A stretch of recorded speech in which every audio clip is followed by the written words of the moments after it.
It's easy to get excited when you believe you got that yes from a customer, you got the sale. But what if that yes was not a real yes, and it was one through pressure and one where the person didn't really believe it. It wasn't a fuck yes for them, it was a oh fuck shit. Stay around for the next couple minutes. I'm going to break down why they potentially ghosted and how it's not your fault, but what we can do to fix it. Very often, people who have had trauma, who are learning to heal, who don't know how to heal, who get triggered, as well as people pleasers, have a tendency to say yes when their body is screaming so loudly to say no. They don't want what you're offering them. But what happens? You offer them a call, and they're sitting there not knowing how to say no. Would it be safe for them to say no? Would they get in trouble? Would they get yelled at? Would somebody get angry? Will it cause extra conflict and drama in their world that they don't want? So they said, yes, let's go on a call. They go on the call, and it's not your fault. You were taught that you have to keep pushing to get the sale. Get to the point where they either say yes, they block you, or they just get upset and say no. But as I said, people pleasers and people who've gone through trauma, they don't know how to say no. They're struggling with that part.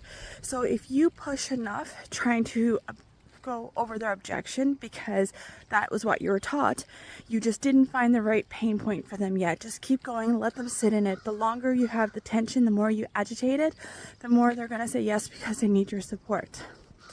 We were all taught that. We were taught to keep pushing hard until you make it, or until you get enough numbers, enough data in your back pocket to know the exact words to say. But how many of these people have gotten off these calls saying yes, passed in their credit cards, and was like, why did I do that? And start crying and start second guessing everything they've done because it was not what they wanted. Because they felt pressured.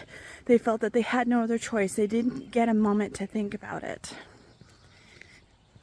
They will ghost. They won't show up for the sales. They won't show up for the group coaching. They won't put that effort and energy in. Now, you might get the ones that are like, you know what, I did it, I can't take it back, let's make the best of it. But there's still going to be that disconnect. They're still not going to be able to get the results because deep down it wasn't what they wanted. And this is for business, but this code isn't just for business. It's about knowing the person's energetic, knowing their system, and listening to their body and listening to what they're not saying, because very often a yes is not consent. Even though we might think it is, if they feel pressured, if they feel overwhelmed, it's that flick away from their eyes when you ask them. It's that hesitation where they put their head down for just a split second. It's that tension, their shoulders coming up at you. It's their body language, it's their shift in their bodies. You know, they pulled back, maybe their voice went a little bit quiet. There's a lot of reasons why. Sorry, I'm walking. There's a lot of reasons and how they could shut down. They're quieter. They're feeling uncomfortable. They're fidgeting. There's so many, and you know, the problem with sales calls is that people believe you have to do that. It's easier in a relationship. It's easier on a date. But still, some people push. And it's that tension sometimes, you know, like their back is straight. They're afraid. They're getting ready to put one foot out the door. So ways to help with relationships, ways to help to understand if a yes actually is a yes, is look for that lean in, look for that excitement, look for their eyes light up, their eye pupils going wide. And they're like, oh my God, yes.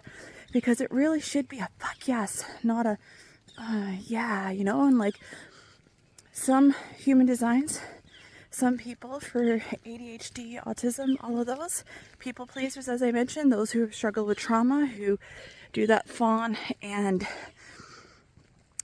freeze reactions, they're going to pull back, they're going to withdraw. But the ones that are excited and really want it, they're going to lean into you.